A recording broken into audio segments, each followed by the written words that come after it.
Bem-vindos e bem-vindas a mais um episódio do BMcast, o podcast da Bull Media. E hoje temos aqui a nossa ilustríssima convidada, doutora Maria Maciel, que ela é médica tricologista e vai falar um pouco aqui com a gente sobre alguns aspectos da sua profissão, como posicionamento, autoridade, marketing digital no contexto da profissão, do dia a dia dela.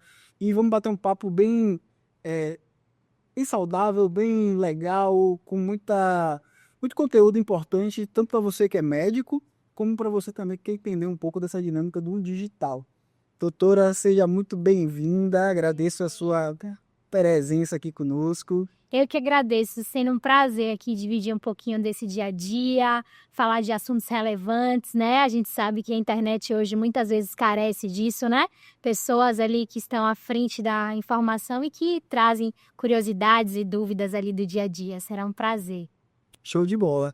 E como curiosidade, a gente gosta de trazer sempre um fato interessante, como quebra-gelo aqui no início do podcast. Perfeito. Você tem duas cachorrinhas, né? Tem. Ariel e Magali. Tem. Seria aí Ariel por causa de Ariel e Magali por causa de Magali? Completamente, bem literal, né? A gente sempre teve, eu cresci em torno de muitas crianças, né? Que são os meus irmãos, meus primos. E meu pai sempre teve uma natureza muito lúdica em relação à criação e contos, né?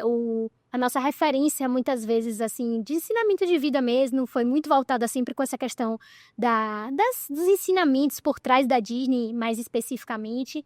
Então, de alguma forma, aí Ariel tem um pouco de referência disso, né? E claro que Magali, né? Não preciso nem explicar aí, é uma figura ilustre, né? E que a gente realmente usou de forma literal mesmo do uso desse nome. E o nome Magali atrai o aspecto comilona? Com certeza, que era, na verdade, até um passado meu, eu já fui muito assim.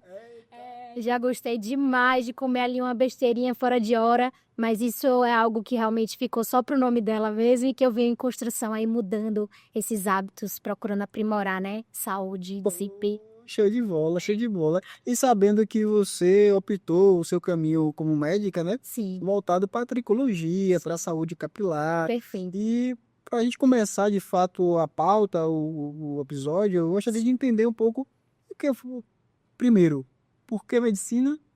E segundo, por que tricologia?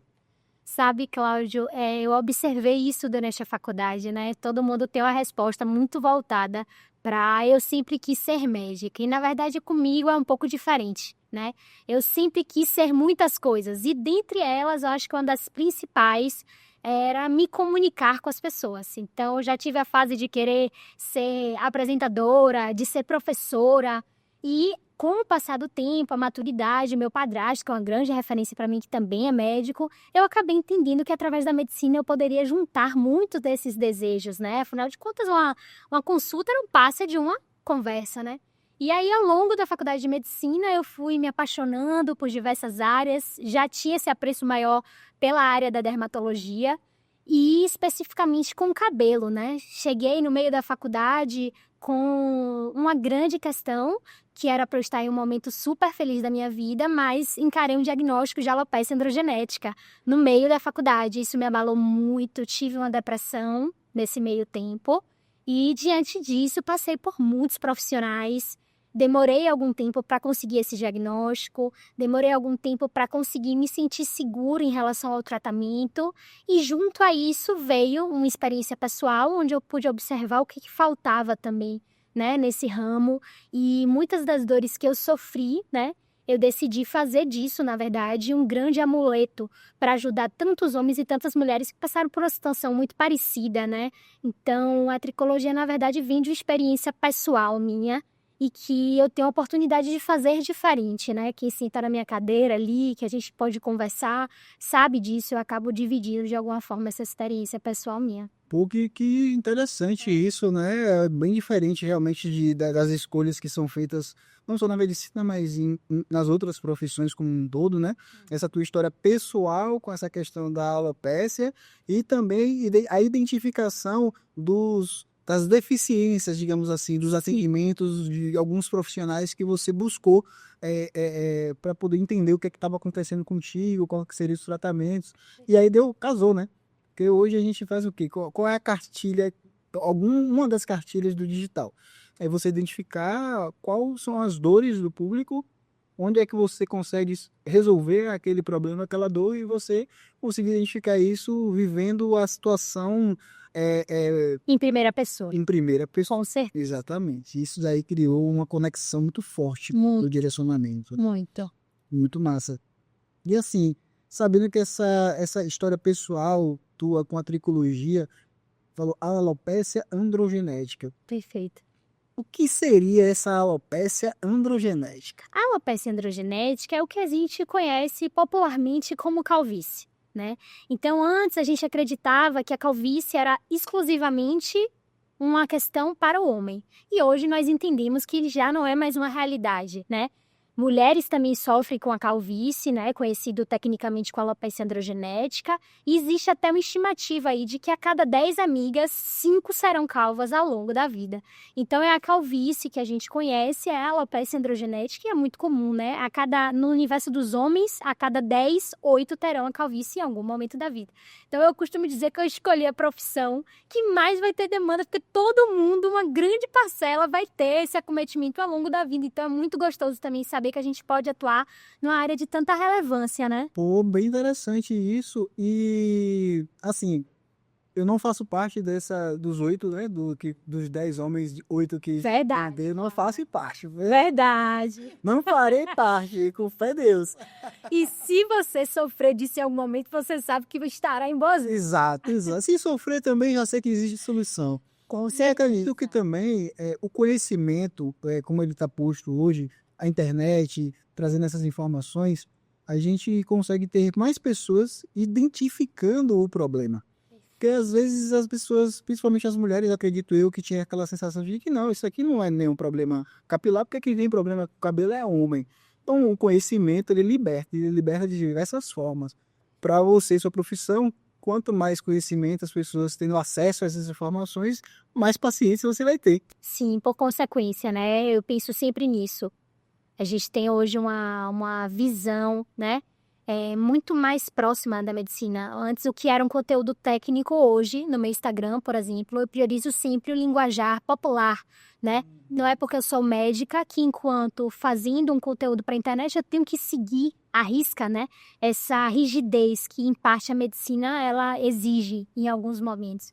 Então, eu acho que é muito democrático hoje a produção de conteúdo enquanto médica, porque, de fato, até por experiência pessoal, durante muito tempo eu não sabia que eu sofria de algum problema no meu couro cabeludo. Inclusive, por muito tempo, Cláudio, eu acreditei que, na verdade, a minha calvície era por conta de um problema de uso de químicas, de tintas, de fontes de calor, né? E comumente hoje os pacientes já chegam ao meu consultório já tendo a noção de que ali existe sim um problema, uma doença e que a gente pode e deve tratar o quanto antes. Então, isso também conforta muito, saber que aquela produção de conteúdo ela tem um destino de informar, né, com qualidade. Eu acho que isso é sensacional. Fundamental. Isso é sensacional. Assim. E agora o que eu quero entender, porque muitas vezes a gente só consegue saber que aquilo é um problema quando a gente passa por ele, né? Antes você tinha uma visão dessa questão capilar mais com a parte estética, ou já tem um olhar um pouco mais voltado para o lado da saúde, que traz uma questão psicológica, autoestima, relações. Como é que tu enxerga hoje a questão do cabelo, né? Porque, assim, quando a pessoa tem, normalmente, nem dou importância. Mas quando começa a perder, começa a ter problema, aí você consegue enxergar um olhar muito diferente. Quando você passou por isso daí, isso te traz um olhar diferente do que outros profissionais, que inclusive esses que você pode ter sido atendida durante o teu problema. Esse ponto, isso traz uma diferenciação? Com toda certeza, né? Nós, como médicos, devemos sempre partir do pressuposto de que a empatia é sempre muito bem-vinda, né? Ali, enquanto médico, que está ali atuando naquela determinada área, justamente porque o paciente muitas vezes está ali numa condição de sofrimento, né? De angústia, de dúvidas. Então, ter passado de forma pessoal por essa experiência me possibilitou fazer diferentes em muitos contextos. Muitos profissionais eu guardei comigo referências boas, e cujas quais eu aplico em consultório, mas também você já ter passado pela situação do diagnóstico, você já ter sofrido angústia antes de saber exatamente o que você tinha. Eu sei, eu conheço essa dor, né? Eu identifico ela, eu sei exatamente os medos que envolvem, desde o momento que você recebe o diagnóstico até a hora que você trata. Então, eu acredito que a minha experiência pessoal me faz fazer com que os meus pacientes eles tenham atalhos, justamente porque eu estou ali como meio não apenas de medicar, diagnosticar enquanto médica, mas muitas vezes de trazer aquele caminho com menos pedras para os meus pacientes. E eu acredito muito nessa troca e nessa visão mais próxima da doença, né? Eu acho que isso acaba aproximando também um paciente de você. E essa é a medicina que eu acredito, né? Que eu atuo e que eu defendo tanto. Perfeitamente. E assim, pegando esse gancho, né? Porque às vezes o problema ele só fica evidente quando ele já está no estágio já super avançado. E aqui no escopo da agência, a gente já atende algumas clínicas que são focadas nessa parte de dermatologia, voltada para a tricologia, né? O couro cabeludo. E eu já aprendi que para o cabelo cair, ele passou por um processo e quando o couro cabeludo começa a ter vermelhidão, coceira, você começa a ver o fio afinar. Então, assim, se o conhecimento, essa produção de conteúdo, por exemplo, já tivesse te alcançado antes ali durante o teu período de faculdade, conseguiria ter identificado essa situação antes do problema ter avançado tanto? Com toda certeza. Há muito tempo ali eu passei sem saber que, de fato, a causa da minha rarefação em couro cabeludo era, de fato, a doença. Como eu te falei, eu acreditava que eram químicas, tinturas, penteados, e isso me atrasou muito em relação ao diagnóstico. Então, eu acho que essa é a grande cereja do bolo, né? Você seguir bons profissionais e ter acesso a esses conteúdos lhe possibilita também chegar em consultório o quanto antes. Na medicina capilar, a gente tem até uma premissa, que é tempo é cabelo. Todos os meus pacientes sabem que essa é uma frase que eu sempre falo. Porque quanto antes a gente começa a tratar uma alopécia, maior chance da gente ter um bom resultado. Isso porque o cabelo, quando ele passa por um momento ali de estresse, em algumas doenças específicas, inclusive a gente nem consegue recuperar o que perdeu. Em alguns casos, como casos, por exemplo, de alopécias cicatriciais, né? Então, quanto antes o paciente chegar para receber um diagnóstico e o tratamento, mais resultado, né? Em suma, a gente vai ter. Show, Então, show isso de bola. é E tem um ponto aí, né? Porque assim, as pessoas quando elas procuram uma ajuda profissional, elas querem resolver o problema. E o quanto antes, na maior velocidade possível. Só que você passou por um processo. Você entende que existe um passo a passo, né? Um processo a ser respeitado e seguido para poder alcançar aquela melhora do quadro. perfeito. Então, muitos pacientes vão chegar com ansiedade enorme para poder resolver aquele problema o quanto antes. E aí, como que tu consegue lidar com essa situação em consultório, né? Explicar para ele que, pô, demorou muito tempo para você buscar ajuda e agora a gente precisa cumprir os processos até você chegar num resultado que a gente entenda como um satisfatório. Como é que tu lida com essa dinâmica? Acredito que por já ter passado por uma experiência parecida, de ter tido um diagnóstico ao longo da minha vida na alopecia androgenética, eu sei exatamente os anseios e as dores dos pacientes. Então, eu sempre digo que paciente bom é um paciente bem informado. Então, uma das primeiras coisas que eu converso com os meus pacientes ao fazer, né, uma escolha de um tratamento para ele, é que o resultado a gente em média, começa a ver ali a partir dos 3 meses. É claro que isso vai variando muito conforme o tratamento, conforme as medicações, a disciplina do paciente. Então, eu acho que em relação a isso, os pacientes acabam entendendo o processo, ficando seguros em relação ao tratamento e, por consequência, também mais tranquilos. Então, existe realmente esse tempo de esperar para ver o resultado, mas ele sabe que a partir do momento que ele teve o diagnóstico, o desfecho daquilo ali vai ser o melhor possível dentro das nossas possibilidades. Então, eu sempre procuro orientar, né, tirar as dúvidas, especificar alguns detalhes, justamente para que não se acrescente ainda mais ansiedade, né? Porque a gente sabe que o cabelo é, assim, muito importante para a autoestima das pessoas, né? Existe na medicina até um estudo que existe a relação direta entre autoestima e cabelo. A gente sempre pensa muito na pele, né? E claro que o couro cabeludo é uma extensão disso, sem sombra de dúvidas, mas a parte do corpo humano que mais atinge a autoestima de homens e mulheres é o cabelo, né? Tem a relação direta com a nossa identidade, a nossa expressão para o mundo, né? Não à toa mulheres em determinadas fases da vida, nossa, eu vou cortar o cabelo, eu vou pintar o cabelo, porque aquilo ali muitas vezes representa algo, né? De transparecer mesmo uma nova fase, um novo momento. Então, a gente tem que ter essa consciência de que realmente tem muita ansiedade envolvida, mas que durante a consulta essa é uma das grandes etapas, tranquilizar sempre. Perfeito. E você falou sobre essa questão de paciente. O bom é paciente esclarecido, né? Que o nível de consciência é mais elevado. Perfeito, Só que aí a gente parte para aquela ideia de uma faca de dois gumes. perfeito. A informação, ela está disponível e nem sempre a informação ela está ali bem... Tem informação que esclarece, mas tem informação que traz um terrorismo. Sim, E aí, como é que você vai lidar com esse tipo de situação, né? Porque, pô, vai chegar o paciente super esclarecido, sim. mas vai chegar o paciente também que, dono da razão, sabe o que tem, sabe o que precisa ser feito, foi lá praticamente para te pedir um protocolo ou uma receita.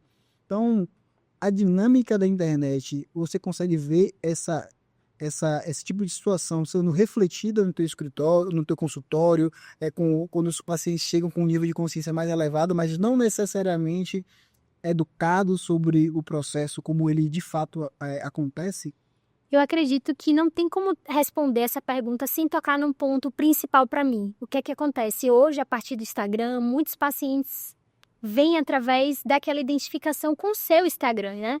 Então, eu observo muito que os meus pacientes, eles já criam uma conexão comigo ao longo de, às vezes, meses, né? E, às vezes, o paciente não está ali em contato direto com você. Então, eu lhe digo, Cláudia, eu tenho uma sorte muito grande de receber pacientes que confiam muito no meu trabalho, confiam muito na minha expertise, confiam muito na minha experiência pessoal.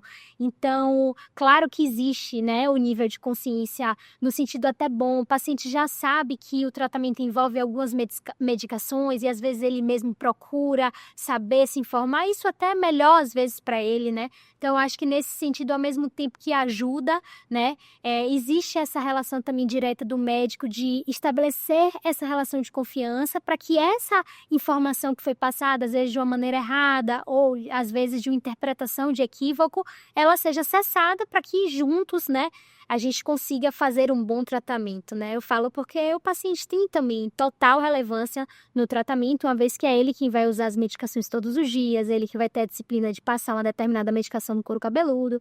Então, eu acho que nesse sentido é você conquistar a confiança da pessoa que está à sua frente, né? Criar um vínculo, mostrar que realmente está ali para fazer o melhor, né? Então, acho que nesse sentido, graças a Deus, eu não enfrento muitos problemas. É interessante esse ponto que você falou, porque é o que a gente acredita muito, que é a produção de conteúdo hoje no Instagram, ele tem o condão ali de atrair as pessoas que se identificam com o que você oferece de serviço, de produto, e depois da atração você consegue se conectar, você interage, você esclarece.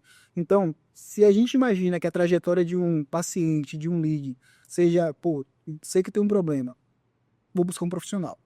Encontrou o seu perfil, ou no Google, numa landing page, ou no próprio Instagram, e ele já tinha feito pesquisas antes para entender o que ele tinha, e Google, quando a gente vai para Google e YouTube, amanhã você tá careca. O diagnóstico é esse, né? A pessoa entra num loop de, pô, é o pior resultado possível.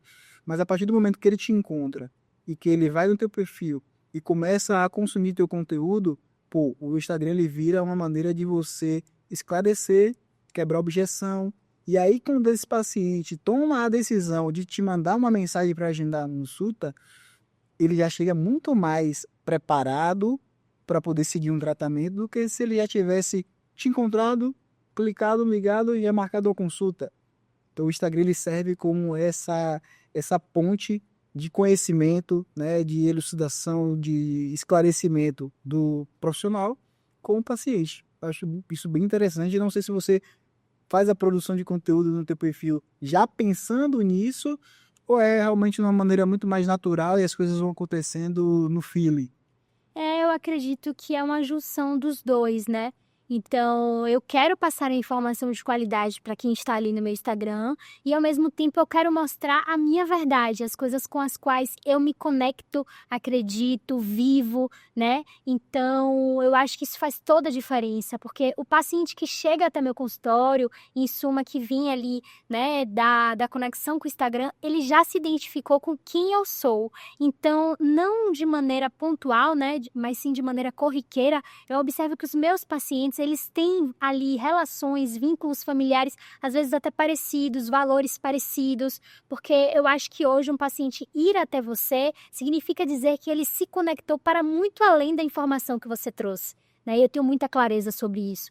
Inclusive, eu sempre fui muito expressiva, né? A minha forma de falar sempre foi muito solta. E eu percebi ao longo da faculdade que os médicos mantinham uma certa cordialidade. Isso, para mim, já foi motivo de conflitos internos, né, Cláudio?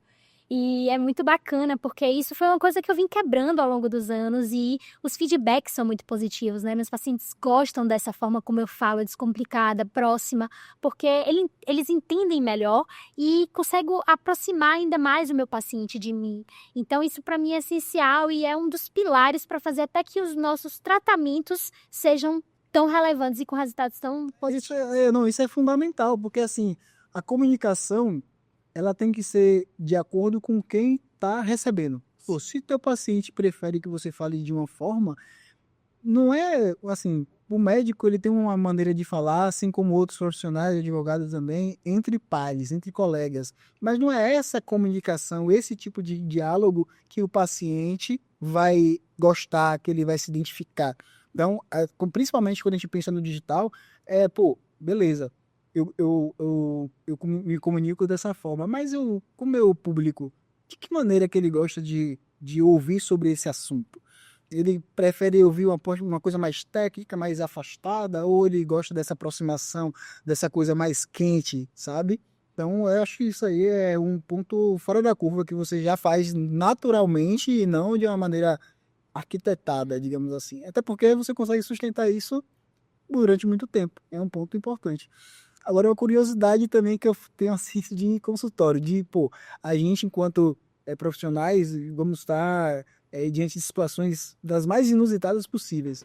Pô, chega no consultório aquele paciente, pô, careca, querendo saber se a situação dele vai ser resolvida com um tratamento mais convencional. Pô, cara, você chegou, tu precisa de um procedimento um pouco mais invasivo, tipo um transplante, algo um pouco mais invasivo, ou ele chega ali achando que a careca vai ser curada com um procedimento de minerais e tudo mais. Como já aconteceu contigo isso dentro do consultório?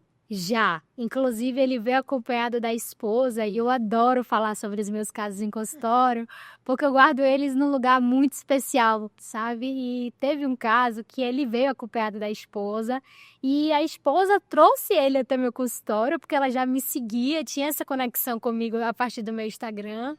E ela falou: doutora, eu estou desesperada porque o meu marido perdeu todos os cabelos em questão de 5 meses. E aí, automaticamente, para mim, que trabalho com isso, tem um pensamento técnico envolvido, né? Fui examinar e percebi ali que era, de fato, uma alopecia cicatricial. Né? Então, a gente tem determinadas limitações dentro do mundo das alopécias em relação ao prognóstico. O que quer dizer que algumas doenças me possibilitam tratar meu paciente e ter uma resposta muito satisfatória a ponto de eu não entrar ali no viés do transplante capilar. Já algumas outras doenças, a gente acaba, às vezes, indicando, né, o procedimento para justamente trazer mais resultados para aquele paciente. Então, é claro que isso é algo muito individual. Então, para cada caso, uma melhor conduta. Alguns procedimentos podem ser indicados, em alguns casos, outros não. Então, a gente sempre vai individualizar. Eu sempre falo isso. Copiar, colar, nunca dá certo. É a mesma coisa os pacientes que chegam para mim com dúvidas sobre milhões e milhões de polivitamínicos, gummy hair, tônico capilar, shampoo de queda. Então eu falo, calma, vamos se apegar ao diagnóstico e a partir disso lançar mão de tudo que a gente pode em relação ao tratamento. Entendo. Tenho até alguns amigos que poderiam, né, estar ouvindo esse podcast para poder começar a pensar em cuidar do couro cabeludo do cabelo, porque, assim, às vezes, o homem principalmente, eu vejo que eles têm um pensamento assim, que nós temos um pensamento assim, pô, eu tô ficando careca. Ah, que nada, deixa cair tudo que eu faça uma cirurgia, que eu faça um transplante. Eles não pensam em cuidar para não chegar nesse ponto. Sabe, Cláudia, você tocou num ponto muito importante da gente falar, né? Eu sempre bato nessa tecla. Quem pensa que o transplante é tratamento não entendeu sobre tricologia. Por que que eu falo isso com tanta precisão? Existem algumas doenças de couro cabeludo que, com o passar do tempo, ela vai fazendo uma cicatriz. Então, você não consegue, a partir disso, fazer um transplante com uma boa qualidade, porque você já perdeu muitos dos fios. E isso pode acontecer, inclusive, na própria calvície. O homem passa uma vida toda sem querer tratar. Chega um determinado momento da vida que ele fala, eu vou resolver a minha queixa de queda capilar com um transplante. E quando chega para realizar um transplante, não consegue nem fazer a cirurgia porque não tem uma área doadora suficiente. Então, eu sempre falo, se você quer em algum momento repilar uma área com o transplante capilar, é válido e muitas vezes possível, indicado, mas é essencial que você esteja com a atividade da doença estabilizada, então isso requer um tempo de tratamento e também é muito importante que o paciente entenda que quanto mais ele tratar, mais fio saudável ele vai ter, até mesmo para o transplante. Então isso é algo essencial de se entender, porque senão traz muita quebra de expectativa para o paciente. E quebra de expectativa e perda do cabelo. Porque se ele não entende isso e deixa para depois, quando chegar no momento que ele, pô, agora eu vou fazer, infelizmente, ou você não vai poder fazer, ou o resultado não vai ser satisfatório. Satisfatório, perfeito. Então, eu acho que esse é um ponto de que muitos dos homens, muitos, acham que o transplante é a solução e acabou. Não precisa se preocupar, né? E, inclusive, quando a gente realiza um transplante, ainda assim, o homem vai ter uma doença que é para a vida toda. A calvície, a alopecia androgenética, mais especificamente, é uma doença crônica. O que quer dizer que o paciente ele não vai tratar e simplesmente a partir do transplante se curar da doença. É uma doença que vai caminhar com ele ao longo da vida. Então, fazer o transplante pode ser sim um step do tratamento do paciente, mas ele precisa entender que após isso, ele vai ter que tratar ao longo da vida. Senão, ele inclusive vai perder toda a viabilidade do transplante. Então, vai perder tempo, dinheiro e realmente se frustrar. Entendi. E é um ponto. Esse é um ponto, né? Porque, infelizmente, o homem é difícil de entender essas nuances e saber que ele precisa se cuidar, né? É um ponto importante. E ainda nesse escopo aí do teu posicionamento no Instagram, dessa comunicação, os pacientes, eles chegam muitas vezes ali pelo teu direct. Como é que funciona a tua interação com eles? Tem paciente que vai chegar já querendo consulta pelo próprio direct, ou você consegue fazer um direcionamento e enviar ali para o seu time de atendimento? Como funciona a tua interação com eles ali no Instagram?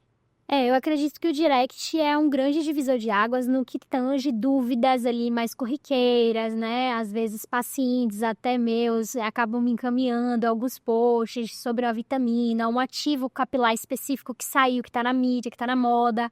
E é uma coisa que eu adoro, poder bater o papo ali com aquele paciente de uma maneira mais informal, é claro, mas passando, né, clareza, informação de qualidade.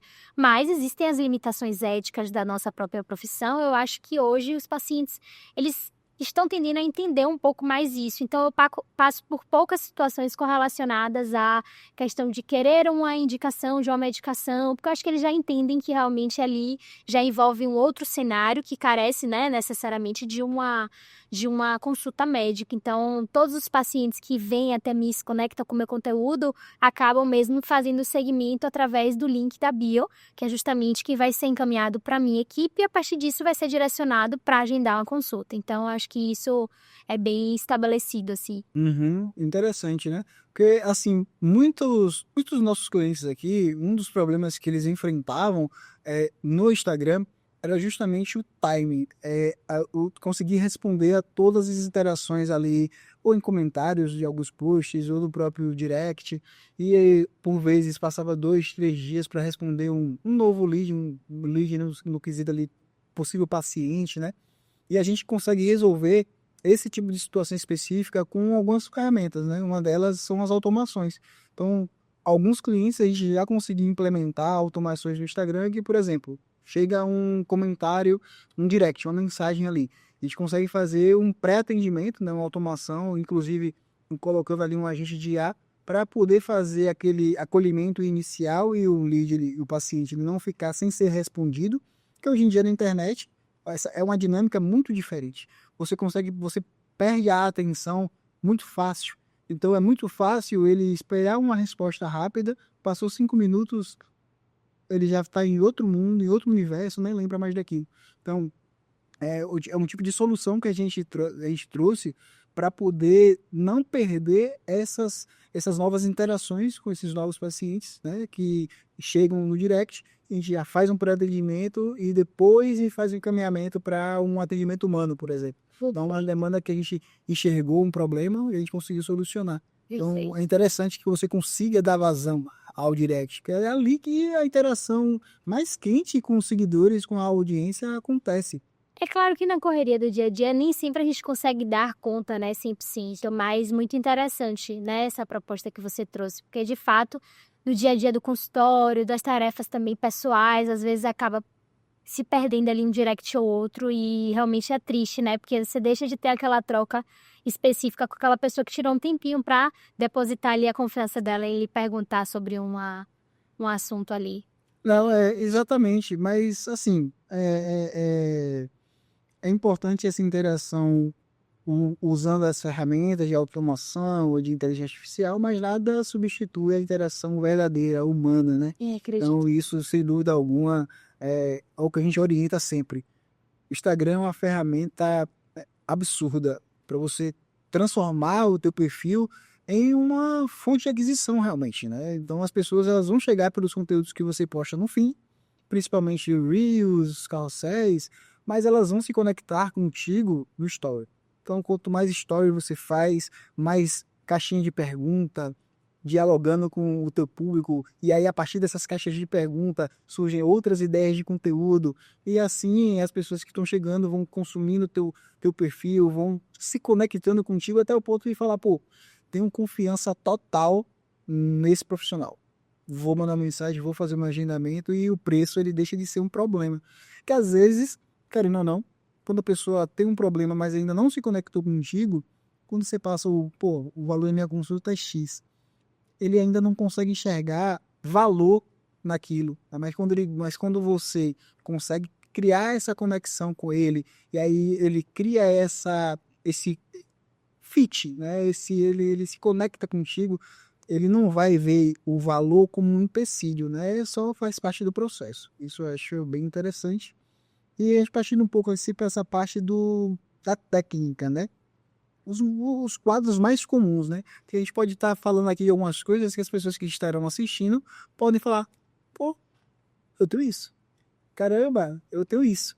Quais são assim, o mapeamento de quadros rápidos que você identifica e que a pessoa pode no espelho olhar e falar, pô, talvez eu precise de um acompanhamento médico, talvez eu esteja com algum problema no meu couro cabeludo, no meu cabelo.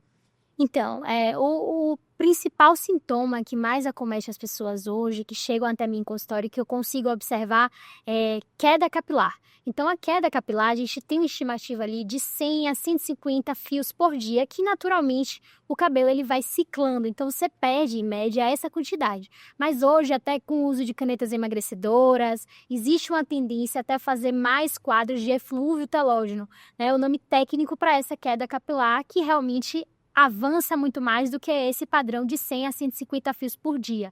Então, esse seria uma das principais observações que o paciente pode fazer ali de autopercepção. A segunda, né, sobretudo para mulheres, né, que ao partir o cabelo ao meio, ela observa uma risca central muito mais alargada. O que seria a risca central? Justamente ao partir, ela consegue ver muito mais do couro cabeludo, né? Esse seria, por exemplo, um dos sinais que a gente mais espera ver em alopécias androgenéticas femininas, né? Alopecia padrão feminino. Então, é uma coisa também que ela pode observar. E de um modo geral, também com homens, a calvície, ela costuma acontecer tanto em região de entradas, então o homem ele vai observando que ao longo do tempo essa entrada daqui dele está cada vez maior, ou em região de vértex, né, que é justamente essa região mais posterior, onde acaba ficando mais rarefeito, né? Então, esses são sinais que o paciente precisa ficar atento, buscar uma consulta o quanto antes, para que ele possa evoluir de uma maneira satisfatória em relação ao tratamento, né? Pô, interessante. E eu sempre vejo, né, vários homens com a queda capilar ou a chamada careca. Sim. Às vezes são das entradas, às vezes é atrás. São situações que o motivo daquela queda é o mesmo ou cada doença específica traz uma forma, um tipo de queda diferente. Com toda certeza. Então, a calvície, a alopecia androgenética, ela está mais associada ao afinamento do fio ao longo dos anos. Então, não necessariamente você vai ter uma queda capilar. Você vai vendo que ao longo dos anos você vai tendo um fio que está cada vez mais fino, um fio que possibilita cada vez mais enxergar do seu couro cabeludo e chegando a algum momento até em regiões ali que estão bem rarefeitas, que você consegue ver bastante do couro cabeludo. Em contrapartida, por exemplo, a gente tem uma das doenças aí em relação à alopecia, chamada alopecia areata, que é uma patologia que já tem uma manifestação completamente diferente. O paciente ele perde cabelo em tufos. Então, geralmente, a forma mais comum é em placa, né? Então, o paciente ele vai perder todo aquele fio ali daquela região e que geralmente ali inicia com o tamanho de uma moeda de R$ 1 e que pode ir aumentando, inclusive fazendo perder todos os cabelos do corpo, simulando até ali um pós-quimioterapia, onde o paciente tem uma queda capilar. Então, cada doença, cada alopecia, ela carrega em si a sua característica e a gente só consegue confirmar isso através da tricoscopia, que é o exame que a gente vai olhar bem aprofundado essa região para poder ver os padrões do fio e ver o que é que a gente consegue de juntar de quebra-cabeça a nível de informação e dessa maneira fazer realmente um diagnóstico assertivo. Entendi. Então não é só olhar e falar, pô, os fios estão finos e é isso. Não, tem que fazer essa análise, mas utilizar ferramentas que consigam ter uma profundidade maior para analisar o fio, o couro cabeludo e tudo isso. Mas pelo que você falou sobre o afinamento, eu já estou aqui já quase diagnosticando um amigo meu com alopecia androgenética. Perfeito. Porque ele não fica careca, quer dizer, ele não fica careca no sentido de ter lugares que não tem cabelo. Mas aparenta que ele tá ficando careca porque o fio tá afinando, começa a ver um pouco do couro cabeludo, e aí eu tô achando que ele é um bom candidato a ser teu paciente. Eu costumo brincar assim com os meus pacientes homens, né? Eu digo assim, você começa a ver o fundo da piscina, não é bom sinal. Então você vê que o fundo da piscina tá mais vazio do que habitualmente estaria. Esse não, o gramado tá muito baixo, ué. Exatamente, são sinais que a gente pode sim tratar aí. Não, é interessante, né? E eu vejo que existe muita dúvida nessa questão da quebra, afinamento. A quebra é causada pelo afinamento, o afinamento é causado pela quebra, ou são coisas totalmente distintas. Não necessariamente o cabelo que quebra é o cabelo fino. Coisas completamente distintas, né? Existe o dano da haste, onde a gente vai pensar ali na porosidade, na elasticidade do fio, e que isso sim, né, se o cabelo tá ali mais prejudicado, se a mulher faz uso de fontes de calor, secador, chapinha, babyliss de forma diária, se a mulher ela não tem um cuidado de hidratar o cabelo, usar um protetor térmico, usar um shampoo e um condicionador voltado para o cabelo dela, ela vai danificando a haste. E a haste é o que a gente chama de comprimento. Então, ao ver o fio, eu vou avaliar a haste para ver se aquela haste está saudável. Se ela não estiver, ela pode acabar cursando com uma quebra da haste, que é justamente o cabelo, você puxar aqui, o cabelo partir ao meio, até o que a gente vê em casos de uso de alguns produtos químicos, alisantes, sobretudo, tintura, que é o conhecido como corte químico. Então, são danos de haste. Outra coisa seria o afinamento, por exemplo, da alopecia androgenética, que é uma doença genética, né, predisposta geneticamente, que ao longo dos anos ela vai afinando o fio, mas não necessariamente ela vai partir. É claro que quanto o fio estiver mais encorpado, mais grosso, mais hidratado, menor a chance de fontes de fora conseguirem vir atingir aquele cabelo, quebrar aquele cabelo. Mas são coisas distintas, né? E existe também a queda, né? Que aí já é um terceiro viés, onde a gente possibilita que o cabelo caia literalmente da raiz. E aí existem inúmeras causas que vão desde deficiências nutricionais até mesmo estresse, né? Então, para cada coisa ali, uma fisiopatologia diferente. No caso, essa queda que o cabelo cai simplesmente da raiz, ele passa por um processo visual ali, ou o problema na maioria das vezes vai estar no couro cabeludo e aí ele cai? Perfeita a sua pergunta. Inclusive, isso é uma dúvida muito frequente em consultório. O cabelo, para ele cair, não é simplesmente a gente fazendo uma coisa do dia a dia. É o reflexo de vários aspectos juntos. Então, por exemplo, pacientes que têm uma queda além do normal, a gente precisa sempre pensar ali e investigar o uso de medicações, deficiências nutricionais. Por quê? O que é que faz o cabelo cair, né? Respondendo propriamente dito sua pergunta. É justamente fazer com que ele saia da fase de crescimento e passe para a fase de queda. Então, eu costumo brincar que a queda capilar, ela é mesmo como se fosse uma orquestra. Então, se algo aconteceu ali que o cabelo está caindo mais do que o normal, é sinal de que aquela orquestra teve alguma modificação. Ou é o estresse, ou é ansiedade, deficiência nutricional, né? Uso de medicações, que vão acabar fazendo com que esse ciclo de fase de crescimento, fase de repouso e fase de queda, ele seja acelerado para a fase de queda. É o que a gente chama de fase anágena, fase catágena, fase talógena. Então, na maioria das vezes, a gente consegue ver aí que tem alguma associação com alguma coisa do dia a dia do paciente que está estimulando aquele cabelo a entrar em fase mais mesmo de queda do couro cabeludo. Então, não é uma coisa simples. Entendi. E assim, falando de uma maneira pessoal, 33 anos da minha vida eu fui careca. Só mantinha meu cabelo baixinho. Sabe aquela música cabelo raspadinho? Pronto. Eu só andava com ele raspado. Só que há 2 anos eu falei, vou deixar crescer, entender um pouco como é o meu cabelo e tal. Hoje em dia já cuido um pouco mais, né? Compro shampoo, condicionador, não lembro o nome de nenhum. Se me perguntar que agora eu estou usando atualmente, não vou lembrar o nome. Mas eu sempre fico naquela dúvida, na hora do momento de você passar o shampoo, o condicionador e aí usar a escova para desembaraçar o cabelo. Sim. Prejudica, não prejudica, porque às vezes eu tô passando com às vezes tá. Aquela zoadinha quebrando os cabelos, não quer dizer, eu acho que é quebrando o cabelo. Isso de passar escova para desembaraçar, isso prejudica. O shampoo que a gente usa, que a gente compra, realmente tem um potencial de melhora na saúde do nosso couro cabeludo ou do cabelo em si, ou todos são iguais e não importa? Não, cada um tem sua função. Então, como a gente conhece popularmente, existe hoje 3 grandes steps, né, a nível de tratamento do comprimento do fio, que é disponibilizado através do shampoo, do condicionador, da máscara. Então, existem linhas de reconstrução, linhas de hidratação, linhas de nutrição.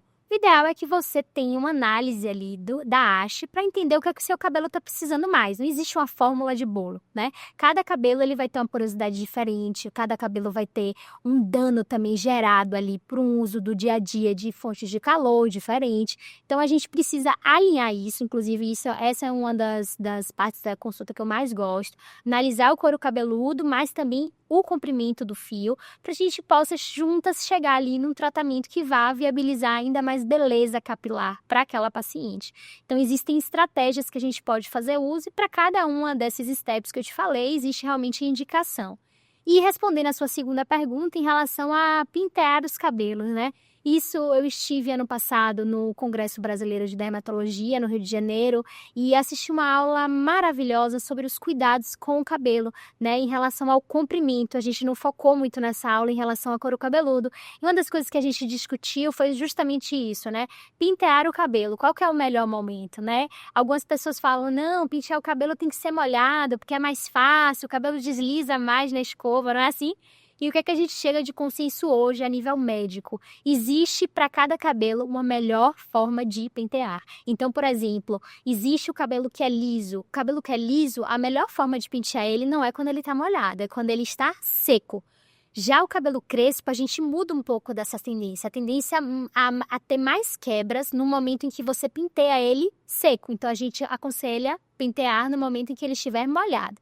Então, tudo mesmo Se ele estiver seco, eu não consigo nem pentear. Primeiro ponto é esse. Tem toda essa questão da análise, né, do fio, que é super importante. Individualizar um caminho-chave para um sucesso. E assim, puxando, já estou falando da minha realidade, né? E puxando para alguns receios que o público masculino ele tem. Existem algumas medicações. Eu me esqueci agora o nome de uma famosíssima. Finasterida. Finasterida. Adivinhei? E ele mesmo. Maioria esmagadora dos homens acredita e até não toma, se for o caso tomar, com medo dessa questão da impotência, da libido. Isso aí é crença popular ou realmente precisa ter um cuidado muito grande sobre o uso dessa medicação? Veja só, isso é muito discutido na comunidade médica. Nós temos aí relatos de pacientes com a baixa de libido, com impotência sexual, mas é uma minoria. Então, existe ali um número de 2 a 3% em que o paciente fazendo uso da medicação pode ter. Mas observe que é 2 a 3% de uma população de 100% que está usando a medicação. Então, a gente sempre orienta o paciente que chega já com essa crença de que, na verdade, isso é muito pouco provável de acontecer. E é algo muito relacionado também com o tempo de uso, com a dose que o paciente usa. Então, para caso aconteça algum sintoma ali que a gente não quer durante o uso da finasterida ou do tasterida, que são as medicações ali de preferência que a gente usa nos casos de calvície, a gente vai ajustar a dose. A gente pode fazer mão de uso de uma outra medicação, caso não se adapte. E é interessante porque eu sempre trago esse contraponto, né? Você está com medo de uma coisa que a tendência é você não ter. Né? Se a gente pensa nas probabilidades, 97% de chance de você não ter aquele efeito. Em compensação, o uso da medicação, com certeza, se você deixar de usar, vai piorar sua calvície. Então, é pensar também até que ponto vale a pena você deixar de usar uma medicação que é segura, que é estudada, para ficar somente com medo de algo que não tange muito racional, sendo que você ainda pode, ao longo da vida, ter aí um problema de autoestima, que é o cabelo que frequentemente eu vejo, né? E é porque o homem em si, ele já tem receios com alguns médicos, né?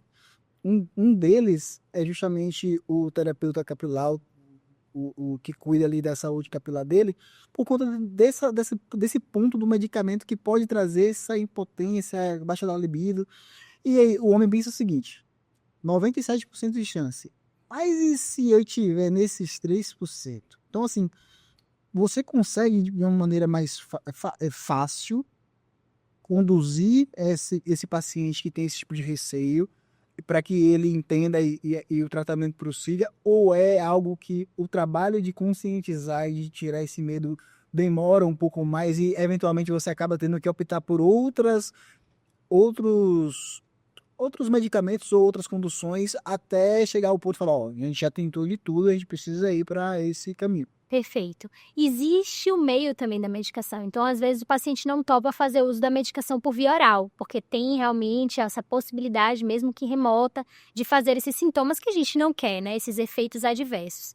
Mas, ao mesmo tempo, se ele não topa usar a medicação por via oral, a gente pode pensar em formular aquela mesma medicação por via tópica, que aí você vai passar apenas no couro cabeludo e a gente entende que, por ser tópico, e muitas das vezes a gente consegue reduzir os sintomas sistêmicos. Então, por exemplo, essa questão do medo do paciente desenvolver, por exemplo, uma questão de baixa de libido já não é algo que a gente espera tanto com o uso dessa medicação tópica.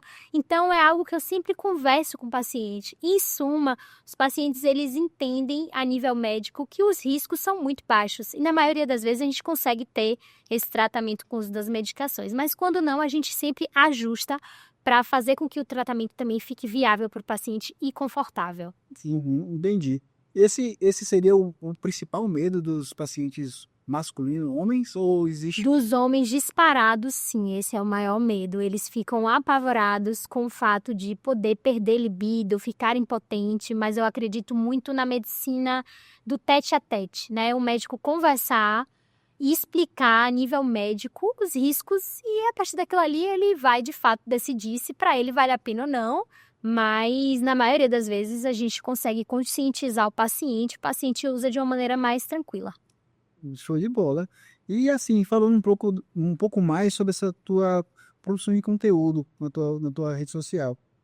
Você já identificou que existe algum tipo de conteúdo, de linha de editorial que atrai o paciente, que eles interagem mais, que, pô, esse é o tipo de conteúdo que eu consigo alcançar pessoas que não me seguem, que eu trago mais seguidores, ou que eu ganho mais directs. Você já consegue identificar o tipo de conteúdo que faz esse tipo de interação? Sim, consigo. Para mim é muito claro isso quando eu inicio o vídeo falando alguma coisa que é de conhecimento geral. Que as pessoas acreditam ser aquilo e, na verdade, nesse meu primeiro momento eu desconstruo aquilo. Então, por exemplo, o uso da finasterida não vai te deixar impotente. Pronto, todo mundo já quer entender isso daí. Meu marido usa, deixa eu ver aqui. Não é assim? Então, eu acredito muito que você trazer uma informação contrária ao que todo mundo pensa, e que na maioria das vezes ali, muitas vezes tem equívocos no meio do caminho, é uma forma muito de facilitar com que seu trabalho chegue para mais pessoas. Perfeito. E agora, eu não sei se você faz isso de maneira pensada, mas isso é uma técnica, né? É uma afirmação contraintuitiva, é uma quebra de padrão. E dentro do digital, existem diversas maneiras de você prender a atenção do espectador. Sim. Porque, pô, a gente está num mundo de uma briga pela atenção muito ferrenha, né? Então, existem técnicas, digamos assim, de prender a atenção. E essa é uma que você começa com uma afirmação contraintuitiva. As pessoas não vão achar que você vai falar isso. Ou senão é uma quebra de padrão. Caralho, oxi, finasterida não vai me deixar impotente? Lógico que vai. E aí você assiste, prende a atenção da pessoa naquele gancho inicial, e aí o conteúdo vem desconstruindo aquilo ali para você fazer com que ele fique até o final, né? E aí você consegue passar a tua ideia, a tua narrativa, o teu conhecimento de uma maneira muito mais prática e muito mais, assim, assertiva. Sim. Né? E existem os outros conteúdos que você consegue identificar, além dessa técnica de começar de alguma forma, que ou conteúdo ou posicionamento, né?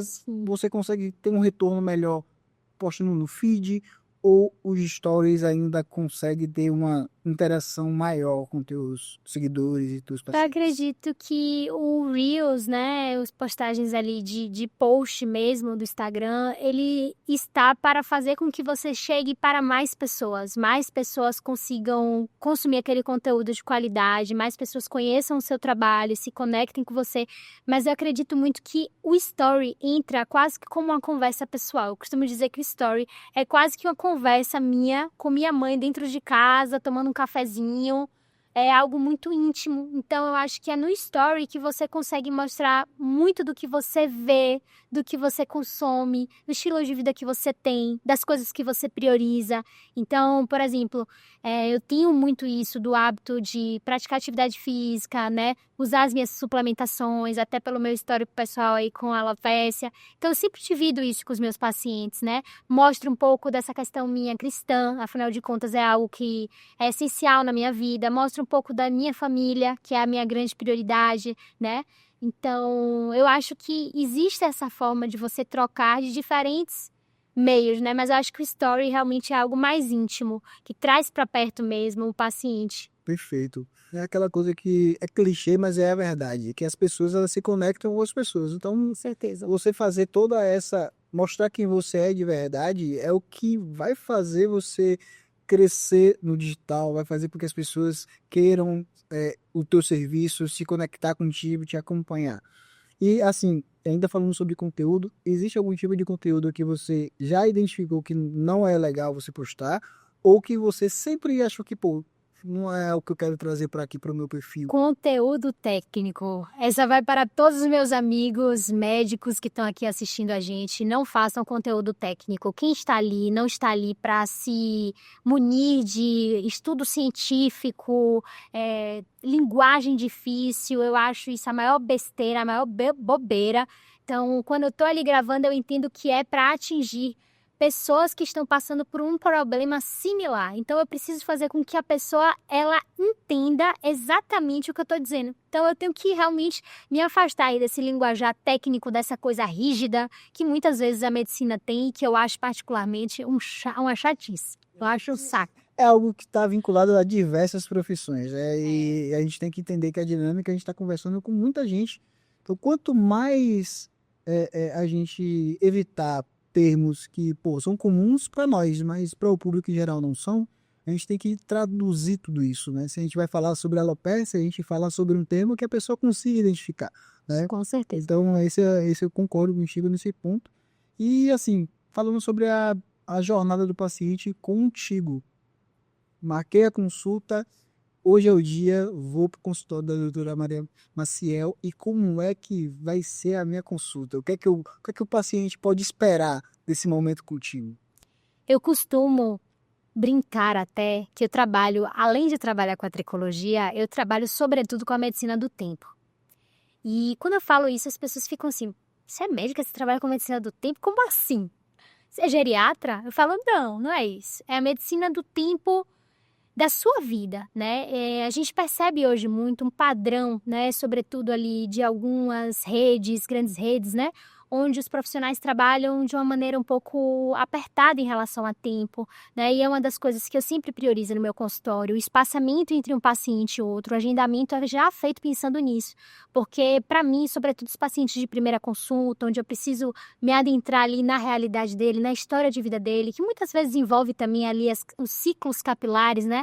Eu preciso de fato me aprofundar no sono, na qualidade de hábitos de vida, né? Alimentação, estresse, né? Quais foram as fases que ele teve com o cabelo, né? Quais são os sintomas que envolvem aquilo. E isso demora bastante tempo e eu particularmente adoro mesmo que demore, que a gente tenha essa possibilidade de trocar, de eu conhecer a pessoa que está à minha frente, saber o que ele faz, né? Saber como eu posso manejar algumas determinadas situações. Então, eu acredito que esse é o grande ponto para mim da consulta médica, é poder trocar, entender qual que é a vida do paciente, qual o tempo que ele leva, né? Ao longo aí da sua trajetória para, né? Enfim, ter as coisas ali do seu dia a dia e as demandas que surgem a partir disso. E no segundo momento, né, que é o momento que eu adoro, quem até me segue no meu Instagram, acompanha meu trabalho, sabe, de fato fazer o exame do couro cabeludo. E isso é tão gratificante para mim, porque eu já tive muitos pacientes que chegaram para mim e falaram ao final da consulta: doutora, eu tô impressionada, porque ninguém nunca avaliou meu couro cabeludo. Ninguém nunca botou um dermatoscópio, né? Então, assim, isso não é infrequente, isso é muito frequente. Isso é muito triste, porque todo diagnóstico, né, que envolve o cabelo, em suma, ele precisa ser avaliado com dermatoscópio, né? Ter a tricoscopia, que é aquela avaliação mais próxima do fio. É a partir disso que a gente possibilita um diagnóstico. Então, eu sempre digo assim, lá comigo é sempre fio por fio. Eu vou olhar cada detalhe do seu couro cabeludo, bem como também da sua história. E isso eu acho que faz uma diferença muito grande na construção do vínculo do tratamento. Eu não tenho dúvida sobre isso, sabe? Assim, não que seja o caso, mas é algo que eu tenho comigo muito forte. Se a gente tem um objetivo, por exemplo, quero ganhar dinheiro com a medicina, quero ser médico e quero ficar rico sendo médico. Se você coloca o ganhar dinheiro como o seu foco principal, e aí você vai fazer o quê? Ah, vou cobrar mais caro então na minha consulta. Ah, os protocolos eu vou fazer mais caro. Na verdade, esse não vai ser, vou atender o paciente de uma maneira mais rápida para poder atender mais pacientes durante o dia. Na verdade, isso daqui pode dar uma falsa sensação de que vai te colocar, vai te levar para onde você quer. Mas o que vai fazer você alcançar esse objetivo, na verdade, é focar no seu paciente, no seu cliente. Quando você vai fazer o atendimento, não estou preocupado ou preocupada com o tempo, e sim em realmente mostrar que eu estou aqui com ele, fazer todas as perguntas e exames que forem necessários para eu entender qual é a necessidade dele e qual é a maneira que eu tenho de resolver esse problema. Quando a gente começa a pensar no processo, aí as coisas começam a acontecer, porque eventualmente você vai conseguir ter uma consulta mais cara. Por quê? Porque a tua demanda vai crescer. Não você é só uma, você vai atender X pacientes por dia. E aí, conforme a sua entrega ela vai sendo divulgada, o boca a boca também é fundamental. Você vai começar a ter mais pessoas chegando até você e, consequentemente, você vai aumentar o preço da consulta justamente para poder qualificar melhor ali o público. Então, esse teu caminho aí, a maneira que você atua é o que vai te levar mais longe, é o que vai te dar sobrevida no longo prazo. É isso que eu acredito. Acredito demais nisso também. Acredito muito que quando o paciente entende o seu valor, entende o tanto de investimento que você teve ao longo da sua vida, o tanto de disposição e disponibilidade que você tem em estar com ele, em dar assistência a ele, faz toda a diferença, né? Eu, inclusive, sempre digo isso, todos os meus pacientes sabem exatamente. Quando saem da primeira consulta, uma das coisas que eu sempre falo, eu sistematizo algumas coisas para não deixar passar. Então, uma das coisas que eu sempre falo é, se tiver qualquer dúvida sobre qualquer ativo que vê na internet, que der curiosidade, pode mandar para o meu canal de comunicação do WhatsApp. Minha equipe com certeza vai falar com você, vai tirar sua dúvida, porque isso faz parte do processo, esse cuidado. De fato, a gente precisa cada vez mais procurar fazer dessa maneira, porque de uma certa forma a medicina tem se perdido nesse aspecto. É o pós-atendimento, assim como o pós-venda, né? Pô, às vezes o vendedor, ele desenha um mundo de fantasia para você, cara, é isso que eu preciso, compra. Depois que compra, aí a experiência muda. E outra. Eu falo muito sobre, por exemplo, minha mãe, né? Ela tem uma doença genética, ela tem sarcoidose, e o médico que cuida dela é lá de São Paulo. Sim. Só que é Dr. Leandro o nome dele. O momento que ela manda mensagem para ele, ele nunca se recusa a atender, a prestar ali aquele acolhimento. Então, mesmo que o custo para poder manter o tratamento com ele seja alto, a conexão que já foi criada ali e o pós-atendimento dele é tão de verdade, real, que ele vai manter ela ali na base para sempre. Ela nunca vai deixar de ser atendida por ele para ir para um outro profissional, porque ele entrega tudo aquilo que o paciente espera e até um pouco mais. E como a gente já está caminhando um pouco para o final do nosso podcast, do nosso episódio, alguns mitos e verdades, e principalmente esse aqui é o que todo homem tem. Usar boné e capacete vai fazer a gente perder cabelo? Não, mito total. Sério? Mito total, uma vez que... Certeza? Não, a calvície é predisposta geneticamente. Se você não tem a genética favorável a isso, não vai ser o uso do boné que vai fazer seu cabelo ficar mais fino, cair de forma alguma. Caramba! Mito total. Shampoo, vitaminas, aquelas compradas em farmácia, em lojas de estética, resolvem problema genético de doença? Shampoo anti-queda não funciona. Além disso, polivitamínico muito menos. Essas são teclas que eu sempre bato. A deficiência nutricional ela pode estar associada em alguns casos ao fato do cabelo do paciente estar caindo, mas isso precisa ser corrigido através da mensuração de quanto ele precisa. E as vitaminas de farmácia, Insuma, Gummy, Ré, essas coisas que estão na moda, elas não vão avaliar especificadamente o que é que o paciente precisa. E muito menos dar a dose que ele precisa. Quando você entra na farmácia e compra uma medicação que você não precisa de prescrição médica, em suma você entende que aquela medicação ela não foi feita para dar problema. E aí, muitas vezes, o que vem associado a isso são baixas concentrações de vitaminas, de minerais. Então, o paciente não vai tratar o que ele está precisando tratar da maneira mais correta. E o shampoo fica pouquíssimo tempo. Então, mito total. Perfeito. Assim, é uma quebra de expectativa, porque eu tinha certeza de que boné e capacete deixava a pessoa careca. E agora, o estresse, de fato, interfere na saúde capilar? Muito. A gente tem uma alopécia, né, que na verdade não chega a ser uma alopécia, né, mas a queda capilar ali é aumentada, como a gente chama eflúvio telógeno. Esse eflúvio telógeno comumente está associado a estresse. Então, o paciente teve um estresse há 3 meses atrás, teve uma demissão, teve uma separação, teve uma briga, alguma situação familiar, e 3 meses depois desse estresse, ele começa a cursar com perdas de cabelo, além do normal, então para mais de 150 fios ao dia. Então a gente consegue associar muito. Outra doença, por exemplo, a alopecia areata. Quem não conhece Virgínia? Hoje todo mundo o tempo todo só fala dessa garota. Então ela também sofreu de uma alopecia areata enquanto esteve no momento de muito estresse de trabalho, é uma outra doença possível. Então tem muita relação sim com a queda capilar.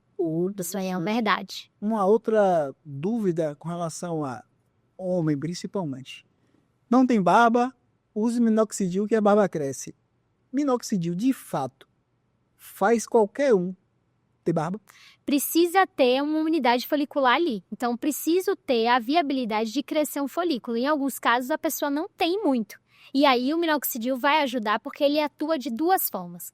Uma, engrossando o pelo ao longo do uso. Então, isso é muito positivo, que se você tem um fio mais grosso, você tem uma sensação de uma barba mais preenchida. E dois, ele faz crescer mais fios naquele local que tem viabilidade para isso.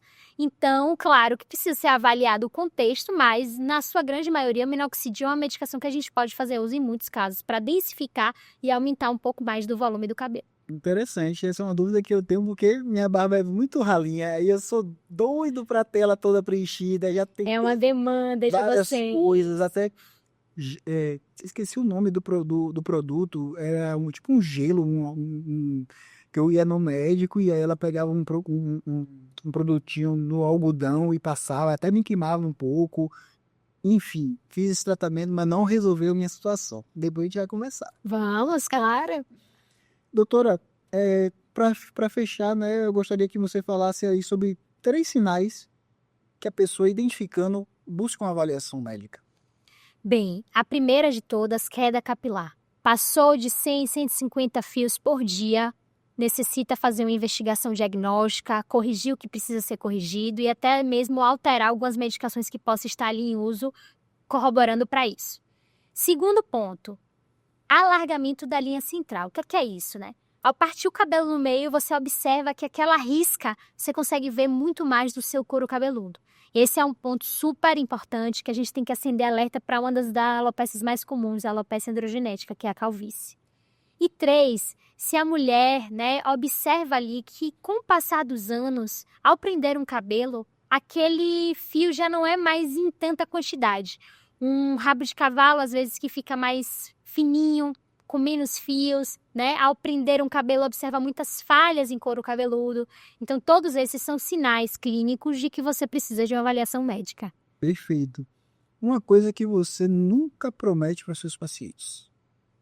Eu nunca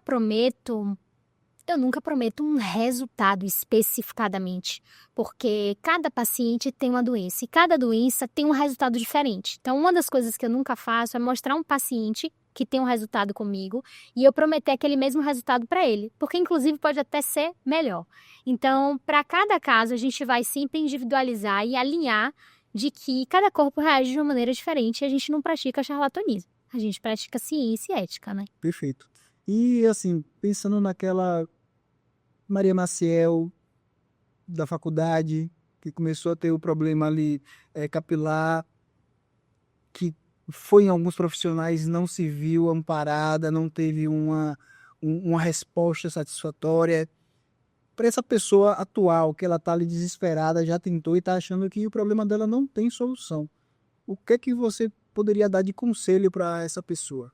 Primeiro de tudo, a informação ela é realmente um divisor de águas, como foi na minha vida e como eu imagino, né, que seja de muitas pessoas ali que estão consumindo certo conteúdo na internet. Então, em relação à queda capilar, em relação à alopecia de um modo geral, a gente acreditava que não tinha como fazer crescer cabelos novos. A gente pensava muito que uma vez com a alopecia é para sempre com aquilo ali, né?